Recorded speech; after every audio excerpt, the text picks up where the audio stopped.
నమస్తే, welcome to Suman TV. నేను మీ Sai Bhairi. Social మీడియాలో ఫేమస్ అవ్వడం కోసం రీల్స్ చేస్తూ రకరకాల వీడియోస్ను చేస్తూ ఈ మధ్య కాలంలో ఇన్స్టాగ్రామ్లో కానీ వివిధ ప్లాట్ఫామ్స్లో పెట్టడం అలవాటుగా మారింది కొంతమంది యువకులకు. అది ఏ స్థాయికి చేరిందంటే కొంచెం అడ్డిట్ అయితే ప్రాణాలు కూడా కోల్పోయేటువంటి పరిస్థితికి దారితీసేటువంటి ఘటనలు జరిగాయి. ఒకసారి ఈ వీడియో చూసినాక మనం మాట్లాడదాం.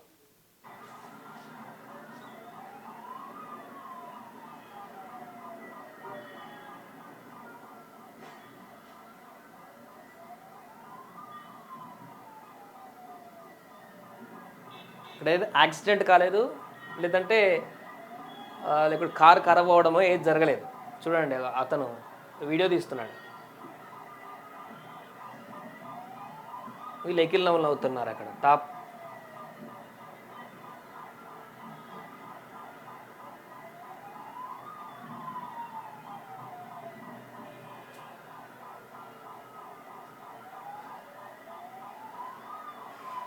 అంతా యువకులే.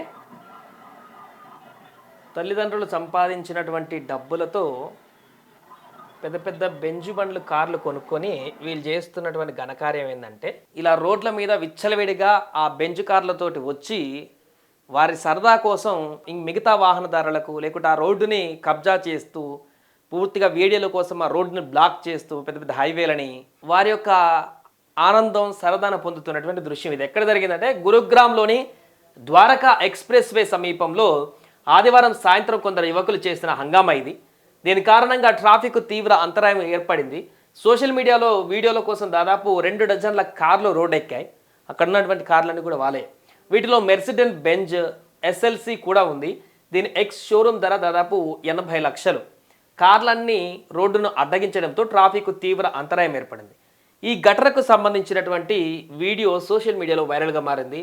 వీడియోలో ఒక మెర్సిడెస్ కన్వర్టిబుల్లో ఇద్దరు వ్యక్తులు పైకప్పు మీద తెరిచిన సీటు పైన నిలబడి కనిపించారు. మిగతా కార్ల నుంచి కొందరు సన్ రూఫ్ల నుంచి బయటకు రాగా మరికొందరు ఫుట్ రెస్ట్ల మీద నిలబడి అరుపులతో హంగామా చేశారు. ఈ వాహనాలకు చట్టవిరుద్ధంగా సైరన్లు, హూటర్లు అమర్చారని, వాటి శబ్దం చాలా దూరం వరకు వినిపించిందని స్థానికులు తెలిపారు. ఈ వీడియోను గుర్తించిన గురుగ్రామ్ పోలీసులు దర్యాప్తు ప్రారంభించారు.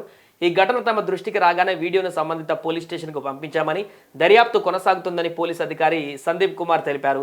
సీసీటీవీ ఫుటేజ్ ఆధారంగా ఈ ఘటనలో పాల్గొన్న వారిని, వాహనాలను గుర్తించి వాటిని స్వాధీనం చేసుకుంటామని చెప్పారు. త్వరలో ఎఫ్ఐఆర్ కూడా నమోదు చేసి నిందితులపైన కఠిన చర్యలు తీసుకుంటామని పోలీసులు హామీ ఇచ్చారు.